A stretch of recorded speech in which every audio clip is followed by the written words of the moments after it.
Good morning everyone. हमारा कुछ थोड़ा सा पार्ट बाकी रह गया था इलेक्ट्रोकेमिस्ट्री का, उसको आज कंप्लीट करते हैं। स्टार्ट करते हैं सेल्स वाले पार्ट से। तो हमारे पास बेसिकली सेल दो टाइप के होते हैं, एक होता है प्राइमरी सेल, एक होता है सेकेंडरी सेल। वो सेल जो थोड़े टाइम बाद डेड हो जाते हैं, जिसको हम दोबारा कभी यूज़ नहीं कर सकते, वो प्राइमरी सेल होते हैं। ठीक है, यहाँ पर आप देख सकते हैं। तो cell which in which the redox reaction occurs only once and the cell become dead after some time and can not be used again, उसको बोलते हैं प्राइमरी सेल। प्राइमरी सेल के एग्जांपल ड्राई सेल या mercury cell. Dry cell आपने देखा होगा radio वगैरह में जो पिछले ज़माने में डलते थे, आजकल तो डायरेक्टली फ़ोन में कनेक्टेड होता है। ठीक है, तो ड्राई सेल्स के बारे में पहले पढ़ते हैं। It is use in the transistor and clock. It contain a cylindrical zinc container. साथ साथ मैं इसको पढ़ता भी रहता हूँ, साथ में टाले भी करते रहो, है कहाँ पे। ठीक है, देखो, it contain a cylindrical zinc container. इस कुछ इस टाइप का, ये जो अंदर वाली लाइन है ना, ये वाली और ये वाली, ठीक है, ये एक ऐसी जो है ये जिंक की बनी होती है। जो बाहर है वो कागज़ लगा होता है। आपने कभी सेल को रेडियो के जो सेल होते हैं उसको उखाड़ के दिखाओ या फाड़ा हो, साइड से कभी काटा हो, तो बाहर ना गत्ता टाइप लगा होता है कुछ, ठीक है, कागज़ का। ठीक है, तो उसके अंदर होती है जिंक की इलेक्ट्रोड। जब उसको उखाड़ दोगे तो बाहर जिंक वाली बिल्कुल सिल्वर कलर की लाइनिंग निकल के आएगी, जो जिंक की बनी होती है। ये जो जिंक कंटेनर होता है यहाँ पर एनोड का काम करता है। ठीक है, आगे बढ़ते हैं। A graphite rod placed at the centre. Centre पे कहाँ पर है ग्रेफाइट रॉड? ये रही, ये ग्रेफाइट की रॉड है जो कि एकदम सेंटर में है। ठीक है, मैंने इसको मेंशन किया हुआ है। ग्रेफाइट रॉड कैथोड का काम करेगी। ठीक है, आगे placed in the centre but touching the base act as cathode. समझ में आया? तो जो ग्रेफाइट की रॉड है वो किसका काम कर रही है? कैथोड का। और जो जिंक का कंटेनर है वो एनोड का काम कर रहा है। एनोड मतलब जहाँ पर ऑक्सीडेशन होता था, और ऑक्सीडेशन का मतलब लूजिंग ऑफ इलेक्ट्रॉन। ठीक है, space between anode and cathode is so packed that zinc container is in touch with the paste of NH4Cl and ZnCl2 and the graphite rod is surrounded by powdered MnO2। Clear है? तो आपका जो ये zinc है मतलब anode है और ये है कैथोड, इनके बीच में क्या क्या होता है वो देख लो। यहाँ पर एक पोरस लाइनिंग, एक सिंपल लाइनिंग होती है। ठीक है, जो हम प्लास्टिक के बना देते हैं, पोर होते हैं बस में, जिससे आदान प्रदान हो सकता है इनके बीच में। तो ये जो मेनली होता है ना, वो किसका वो इसके अंदर क्या भरा होता है? MnO2 प्लस कार्बन भरा होता है, और जो इसके और इसके बीच में भरा होता है that is NH4Cl and ZnCl2 का कॉम्बिनेशन। NH4Cl होता है अमोनियम क्लोराइड, ZnCl2 होता है जिंक क्लोराइड। ठीक है, ये भरा होता है। बस सारा सेटअप आपने समझ में आ गया आपको। बस एक बात याद रखो, जो जिंक होता है वो एनोड का काम करता है, तो एनोड का काम करेगा तो इलेक्ट्रॉन लॉस करेगा, तो जिंक टूटेगा Zn+2 में और 2 इलेक्ट्रॉन लॉस करेगा। वो 2 इलेक्ट्रॉन यहाँ से ट्रांसफ़र होंगे इस पोरस मेम्ब्रेन के थ्रू इसके पास, और होंगे तो क्या होगा? MnO2 को, जो यहाँ पर साइड में MnO2 और कार्बन भरा हुआ है, इसको कन्वर्ट कर देंगे किस में? देखो, MnO2 plus 2NH4 positive plus 2 electron जो होगा वो Mn2O3 2NH3 H2 में कन्वर्ट हुआ। क्या यहाँ पर MnO2 जो है इस पर ऑक्सीडेशन स्टेट Mn की +4 है और इसमें ऑक्सीडेशन स्टेट Mn की है +3। तो यहाँ पर एक ऑक्सीडेशन स्टेट कम हो गई है प्लस में, मतलब इसने इलेक्ट्रॉन लिया है तो इसका क्या हो गया? रिडक्शन। ऊपर वाले का क्या हो गया? ऑक्सीडेशन। ठीक है, और एक ही सेल के अंदर ऑक्सीडेशन रिडक्शन हो मतलब रिडॉक्स रिएक्शन हुआ, और अगर रिडॉक्स रिएक्शन हुआ है तो मतलब वो एक सेल का बैटरी का काम कर रहे हैं। ठीक है, अब मेरी बात सुनो, जो हमारे फाइनल प्रोडक्ट बने, क्या फाइनल प्रोडक्ट में इस पे कैथोड पे अमोनिया बनाया? बिल्कुल बना। ठीक है, जो अमोनिया बना, और एनोड पर क्या बना? Zn+2 ion. ये अमोनिया और Zn+2 ion in the presence of chloride ion एक कॉम्प्लेक्स बना लेंगे। इस कॉम्प्लेक्स का नाम होगा डायअमीनो डाइक्लोराइड ऑफ जिंक। ठीक है, डायअमीनो डाइक्लोराइड ऑफ जिंक हो जाएगा इसका नाम। नेक्स्ट बात करते हैं। अच्छा, ये जो सेल होता है ना, वो 1.25 वोल्ट से लेके 1.50 वोल्ट तक का वोल्ट पोटेंशियल डिफरेंस क्रिएट कर सकता है। सेल का काम होता है पोटेंशियल डिफरेंस क्रिएट करना। ठीक है, और वायर लगा देंगे तो वायर के अंदर होते हैं फ्री इलेक्ट्रॉन, तो जैसे ही पोटेंशियल डिफरेंस उसको मिलेगा वो भागने शुरू कर जाएंगे, तो वायर में क्या आ जाएगा? करंट। इसीलिए एक वायर में करंट आता है जब बैटरी से उसको जोड़ देते हैं। क्लियर हो गया? नेक्स्ट बात करते हैं दूसरा, प्राइमरी सेल का ही दूसरा एग्जांपल। ठीक है, प्राइमरी सेल का दूसरा एग्जांपल हो गया mercury cell. Mercury cell mainly watch में यूज़ किया जाता है, हेयरिंग एड में यूज़ किया जाता है। It consist of zinc container. देख लो भाई शक्ल इसकी, साइड से जो लगा हुआ है वो जिंक का कंटेनर है जो कि एनोड का काम करेगा। कुछ पोरस पेपर होता है, लेकिन इसमें पेपर अंदर होता है। पिछले वाले सेल में देखा था पेपर बाहर था। ठीक है, ये सेपरेटर का काम करता है, और अंदर भरा होता है ये वाला पेस्ट HgO मर्क्यूरिक ऑक्साइड, और ये हो गया KOH। HgO के बारे में एक बात ध्यान से सुनना, Hg जो होता है ना मर्क्यूरी, 2 ऑक्सीडेशन स्टेट में पाया जाता है, +1 +2। लोअर ऑक्सीडेशन स्टेट में हमेशा अस लगाते हैं।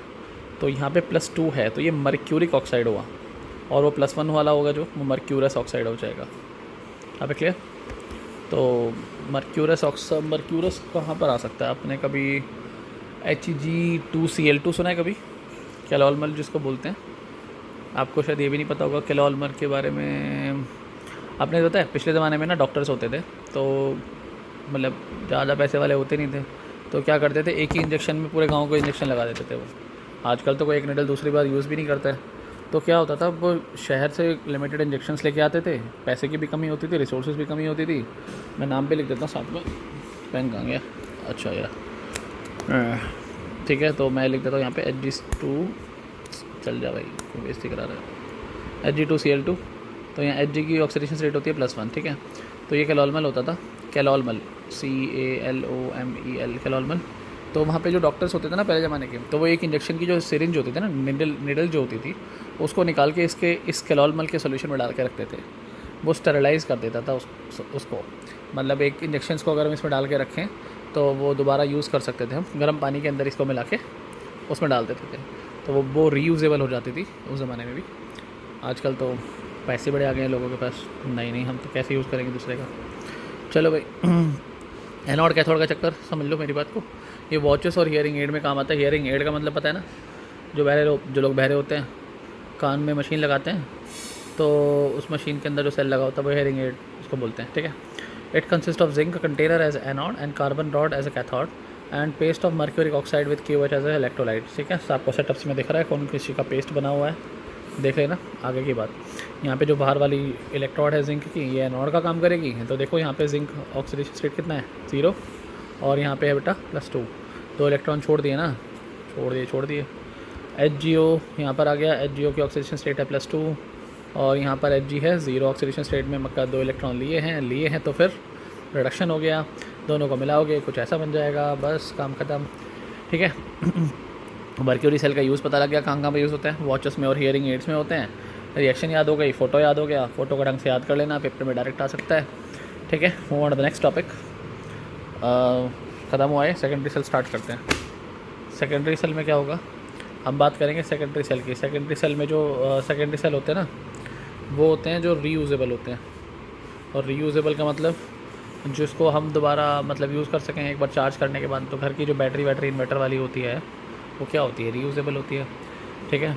और जो कैमरे वगैरह के अंदर से डलते हैं DSLR वगैरह में, तो वो भी सेकेंडरी सेल होते हैं। तो एक बार लो चार्ज कर लो दोबारा से, ठीक है। 70,000 के कैमरे में 5 रुपये का सेल तो कोई डालेगा नहीं।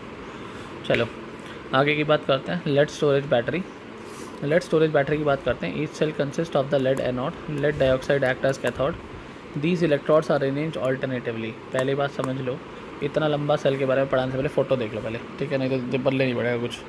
देखो मेरी ड्राइंग बहुत कुछ ज़्यादा अच्छी है तो एडजस्ट करना। कोई इलेक्ट्रोड छोटी बन गई है मुझसे, कोई बड़ी बन गई है, रफली बनाई थी, ज़्यादा टाइम वेस्ट करने का मन नहीं था इसमें, समझ जाना। बाकी अपनी कलाकारी तुम चाहो तो खुद दिखा लो।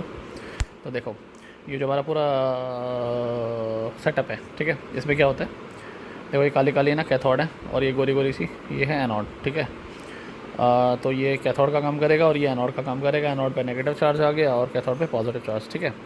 इसको डिप कर दिया हमने डाइल्यूट एस्टर फॉर्म में, और ये लेड की बनी होती है सारे के सारे इलेक्ट्रोड, सारे के सारे लेड की बनी हुई है, ठीक है। अब मेरी बात सुनो, ये जो छोटा सा पार्ट है ना इंडिविजुअल, ये एक सेल का काम करता है। तो टोटल कितने सेल दिख रहे हैं तुम्हें यहाँ पे, 1 2 3 4 5 6, देखो इस वाले को पोलियो रखा है, ठीक है, तो एडजस्ट कर लेना। तो ये 6 सेल हो गए, मान लो हर एक सेल 2 वोल्ट का है, तो टोटल इसका कॉम्बिनेशन कितने का हो गया, ये कॉम्बिनेशन बन जाएगा 12 वोल्ट का, ठीक है। सारे के सारे सीरीज़ में जुड़े हुए हैं और सीरीज़ में बैटरी का पोटेंशियल सीधा सीधा जुड़ जाता है। अब ओके आगे बढ़ो। तो देखो बैटरी ना इन्वर्टर वाली जो होती है, जब मेरे घर में बत्ती भाग जाती है, ठीक है, लाइट भाग जाती है, तो क्या होता है, डिस्चार्ज होना शुरू हो जाती है बैटरी। लो भाई अपनी पूर्ति कर लो तुम, ठीक है, चला लो पंखे। तो जब डिस्चार्जिंग होगी ना, तो एक एनोड होगा एक कैथोड होगा। एनोड पर क्या होगा, एनोड पर जो लेड होगा सल्फेट आयन के साथ कंबाइन करेगा, P/SO4 बनाएगा, 2 इलेक्ट्रॉन छोड़ देगा। बस ये याद रखा करो, इलेक्ट्रॉन छूट रहा है ना, इलेक्ट्रॉन निकलने का मतलब ऑक्सीडेशन, तो एनोड हुआ। और जहाँ इलेक्ट्रॉन कोई ले रहा होगा, देखो ये ले रहा है, यहाँ पे एब्जॉर्ब कर रहा है, तो पक्का रिडक्शन हो रहा होगा। यहाँ पे ऑक्सीडेशन स्टेट निकाल के देखो Pb+2 की यहाँ आ जाएगा, सॉरी ऑक्सीजन पे -2 तो -4, यहाँ +4 लिख देंगे। और इतने लिख देंगे +2, ठीक है। तो +4 से +2 हो गया, पक्का इसने इलेक्ट्रॉन लिया होगा, इसीलिए चार्ज कम दिख रहा है इसके ऊपर। तो एनोड का लिख देना, कैथोड का लिख देना, दोनों इक्वेशन को कंबाइन कर देना, बना देना इक्वेशन, ठीक है। That's it. शिट यार, लाइन नहीं सीधी खींची जा रही, क्या करूँ। हो गया ना, तो डिस्चार्जिंग हो गया। बात करते हैं रिचार्जिंग की। रिचार्जिंग मतलब लाइट, तुम्हारा कंजम्पशन ख़त्म हो गया, लाइट आ गई, चिल्लाए मोहल्ले के अंदर बच्चे, लाइट आ गई है। तो रिचार्जिंग के टाइम पे क्या होगा रिचार्जिंग के टाइम पे जो PVSO4 होगा ना, ये PV+2 है ना, अरे भाई देख ले मर, +2 2 इलेक्ट्रॉन लेगा, लेड बनाएगा, SO4 में कन्वर्ट हुआ, ऑक्सीडेशन स्टेट 0 है। +2 ये क्या आया, +4, यहाँ पे +2 से +4 और यहाँ पे +2 से 0, यहाँ इलेक्ट्रॉन एब्जॉर्ब हो रहा है, यहाँ इलेक्ट्रॉन रिलीज़ हो रहा है। तो पक्का ये तो कैथोड होगा और ये बाल को एनोड होगा, दोनों को जोड़ देना। रिचार्जिंग के टाइम पे ये होता है और डिस्चार्जिंग के टाइम पे ऊपर वाला, रिचार्जिंग के टाइम पे ये वाला। आपको एज ए रट्टा मारना है इसका और कुछ नहीं करना। यूज़ पता ही है, घर में बैटरी इन्वर्टर भी यूज़ करते हैं। थोड़ी बहुत लाइनें लिख लेना और फोटो बना देना, काम ख़त्म हो जाएगा इसका, ठीक है। इससे ज़्यादा कुछ करना नहीं है इसके अंदर। Move on to the next topic. Last इसके अंदर जो लास्ट तरह का सेल होता है फ्यूल सेल। फ्यूल सेल के बारे में कुछ बातें याद रख लो। अपोलो सुना है ना, कभी नहीं सुना? नासा ने जो भेजा था चांद पे स्पेस में, तो उसके अंदर जो फ्यूल का काम किया था ना, फ्यूल सेल वहाँ से डिस्कवरी हुई थी। फ्यूल सेल का काम किया है हमारे लिए फ्यूल बनाए, मतलब इलेक्ट्रिसिटी प्रोड्यूस कर दे, साथ में कुछ और भी इसने प्रोड्यूस कर दिया था। देखो ये वाला जो सेल था ना, इसका सेटअप, इसने इलेक्ट्रिसिटी तो प्रोड्यूस की ही थी, लेकिन बाई प्रोडक्ट बना था वाटर, पानी। इस पानी को वो लोग पीते थे अंदर स्पेस के अंदर, ठीक है। तो device which convert the energy produce during the combustion of fuels like hydrogen and methane. मतलब समझो, इधर से तो मैंने घुसा दी हाइड्रोजन, इधर से घुसा दी ऑक्सीजन, ठीक है। ये वाला जो पार्ट है ना, ये तो एनोड का काम करेगा, कार्बन का, ये कार्बन की है। और ये वाली जो कार्बन की इलेक्ट्रोड है, ये किसका काम करती है, कैथोड का काम करती है। और इसके बीच में कंसनट्रेटेड एक्वस NaOH और KOH होता है, ठीक है। जब ये दोनों इसके अंदर घुस गए तो इन्होंने कुछ कॉम्बिनेशन से रिएक्शन वगैरह की और बाहर क्या निकाल दिया, पानी निकाल दिया, ठीक है। कैसे निकाला, इक्वेशन से याद रखेंगे। एनोड ये वाली थी, इधर हमने क्या घुसाया, हाइड्रोजन। तो एनोड पर हाइड्रोजन का रिएक्शन हुआ किसके साथ, यहाँ पर दोनों की तरफ हाइड्रोक्सिल आयन है ना, that is OH negative ion, ये पड़े हुए हैं ना, ये OH नेगेटिव आयन H2 के साथ कंबाइन करेंगे, 4H2O + 4 ही इलेक्ट्रॉन बनाएंगे। इलेक्ट्रॉन रिलीज़ कर दिए तो एनोड, और इलेक्ट्रॉन ये वाले गेन कर लिए तो कैथोड बनाए, 4OH नेगेटिव आयन बना, दैट्स इट, काम ख़त्म। ओवरऑल रिएक्शन हो गई, हाइड्रोजन इधर से आया, ऑक्सीजन इधर से आया, बीच में से निकाल दिया पानी, ये निकला पानी बाहर, दिख रहा है ना, वेरी गुड। तो इतना सा याद रखना है। एक बात याद रखना, इस जो बैटरी है इसका जो पोटेंशियल डिफरेंस होता है दैट इज़ 0.9 वोल्ट। अच्छा, अब मेरी बात ध्यान से सुनना, ये चैप्टर लगभग ख़त्म हो गया पूरा का पूरा, ठीक है। अब लोग क्वेश्चंस वगैरह खुद से कर लेना, और जो डाउट्स होता है मेरे को ग्रुप पे भेज देना इकट्ठे करके। एक काम करना, अलग अलग मैसेज कोई बच्चा नहीं लिखेगा, सारे आपस में डिस्कस करेंगे। जो भी क्वेश्चंस होते हैं उसको एक पेपर पे लिखेंगे, एक पेपर पे लिखने के बाद सारे के सारे ग्रुप पे भेजना प्लीज़, ठीक है। तो ग्रुप पे भेज देना, या तो मेरे वीडियोस वगैरह के नीचे कमेंट सेक्शन में डाल देना कि ये डाउट्स है, तो उसको मैं एक्सप्लेन करने की कोशिश करूँगा अगले वीडियो में। मैं मोस्ट रिसेंटली आपके पास ना एक 2 घंटे का या 2.5 घंटे का एक लेक्चर डालने वाला हूँ पूरा केमिकल काइनेटिक्स का, तो मैं टेस्ट में 1 या 2 दिन में ही डाल दूँगा। तो उसको ज़रूर जाना, पूरा करना कवर। और उसको अगर एक साथ पढ़ने का इतना हिसाब ना बने तुम्हारा कि 2-2.5 घंटे एक साथ पढ़ सकते हो, तो बीच में पॉज कर करके अपना टाइमिंग्स नोट करते रहना। यहाँ तक हमने पढ़ लिया है, आगे हम देख लेंगे। तो मैं फुल फ्लो में पूरा एक चैप्टर कराना चाहता हूँ, ताकि मेरे पास ना एक पूरा, जब भी आप लोगों को आगे रेफरेंस हो तो कभी टॉपिक्स ढूंढने ना पड़े सेपरेटली। अभी तो चलो स्कूल के लिए करना पड़ रहा था, लेकिन आगे के लिए आप ये याद रखना कि मैं पूरे के पूरे लेक्चर्स एक साथ ही डालूंगा, ताकि आप लोगों को बार बार अलग अलग टॉपिक्स ना ढूंढने पड़े, ठीक है। तो फुल फ्लो में आपको याद हो जाए।